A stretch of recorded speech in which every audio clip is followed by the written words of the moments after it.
Mr Ian Murray. Thank you very much, Mr Speaker. Can I ask my distinguished Chair of the Foreign Affairs Select Committee to reflect on the issues around future World Cups? And I was delighted to see, as part of the report, that the committee has asked the government to produce documentation to go to FIFA and indeed UEFA to see whether or not people who are bidding for these major sporting events, including the World Cup, are indeed suitable to host them.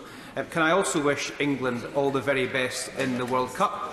Partly, or maybe mainly, to do with the fact that I've put some money on them. So that's my Scottishness shining through. But I wonder if I could ask the Chair of the Select Committee to reflect on whether or not enough is being done by the government to make the case to not just UEFA and FIFA but other international bodies of major sporting events that we should not be granting these major worldwide events to countries that have problems with LGBT rights, black and ethnic minority rights and other rights for women, etc.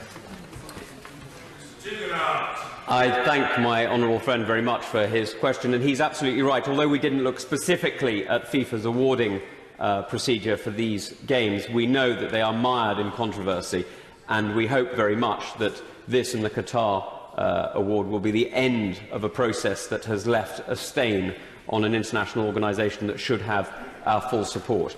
But he is, of course, right that FIFA does not stand alone on this. The Olympic Committee, the FIA and many other international sporting bodies set apart, in a way, from the international order in the sense that they don't really answer to any national government. And indeed, when they arrive in a country, they often stipulate legal changes which have an impact on the host community.